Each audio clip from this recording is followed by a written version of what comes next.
14 लोक में केवल 8 जिन्हें मृत्यु नहीं छू सकती, जो देख रहे हैं सदियों से इस सृष्टि का उत्थान और पतन। अष्ट चिरंजीवी।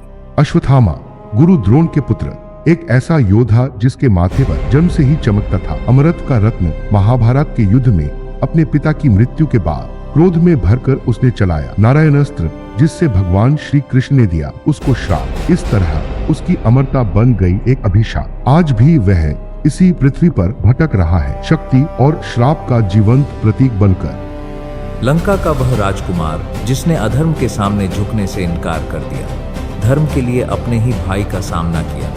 विभीषण। जब रावण ने उनकी धर्म की बात नहीं सुनी तो विभीषण ने सत्य का साथ दिया और प्रभु राम की शरण में आए। युद्ध के बाद धर्म की जीत हुई और प्रभु राम ने स्वयं विभीषण को लंका का राजा बनाया। वे आज भी एक आदर्श शासक के रूप में धर्मराज्य के प्रतीक बने हुए हैं। एक ऐसे राजा की कहानी जिसकी दानवीरता ने स्वर्ग को डरा दिया।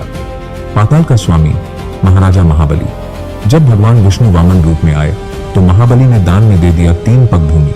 वामन ने तीनों लोक नाप लिए और महाबली को पाताल लोक का राज्य मिला। हर साल ओणम के त्योहार पर महाबली अपनी प्रजा से मिलने अपनी भूमि पर लौटते हैं।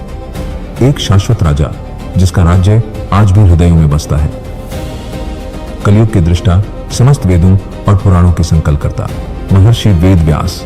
उन्होंने अमर महाकाव्य महाभारत की रचना की और भगवान गणेश से उसे लिखवाया। चारों वेदों को विभाजित कर ज्ञान को सुलभ बनाया।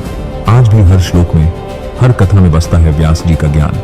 वे है सनातन धर्म की वह अमर आवाज जो युगों युगों तक गूंजती रहेगी। एक ऐसे शिव की कथा जो 16 वर्ष की आयु में ही अमर हो गए।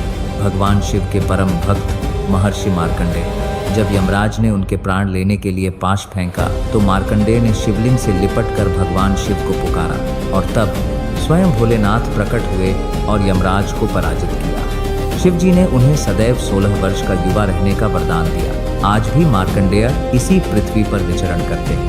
भगवान विष्णु के वह मूर्तिमंत रौद्र रूप जिनके हाथ में है फरसा और हृदय में अटल धर्म महर्षि परशुराम। एक क्षत्रिय के अत्याचार ने छीनी थी उनके पिता की जान। तब अपने परशु से उन्होंने अधर्म के समूल नाश कर लिया संकल्प। 21 बार इस धरती से क्षत्रिय दंभ का उन्होंने संहार किया। आज भी वह इस पृथ्वी पर एक तपस्वी के रूप में विचरण करते हैं। समय समय पर जब भी धर्म डगमगाता है, अधर्म का दमन करने के लिए प्रकट होते हैं परशुराम, कौरव और पांडवों के कुलगुरु। एक ऐसे योद्धा जिसने धर्म और कर्तव्य को सर्वोच्च स्थान दिया। महर्षि कृपाचार्य, जिनका जीवन अनुशासन और निष्ठा की प्रतिमूर्ति है। महाभारत के युद्ध में उन्होंने कौरवों का पक्ष चुना क्योंकि हस्तिनापुर के प्रति उनकी निष्ठा थी। वह युद्ध भूमि में अपने ही शिष्यों के विरुद्ध खड़े हुए, कर्तव्य के इस कठोर पाठ को जीते हुए। युद्ध के बाद वह उन गिने चुने लोगों में बचे जिन्होंने सब कुछ नष्ट होते देखा। कृपाचार्य आज भी अमर हैं। राम भक्त, संकट मोचन, पवन पुत्र हनुमान, अष्टचिरंजीवियों में सबसे प्रबल, जिनकी भक्ति और बल की गाथा अमर है। जब लंका में सीता माता की खोज का प्रश्न था तो हनुमान ने अपनी भक्ति और शक्ति से समुद्र को गांग दिया। प्रभु राम का संदेश लेकर एक असंभव छलांग लगाई। आज भी कलयुग में हनुमान जीवित हैं।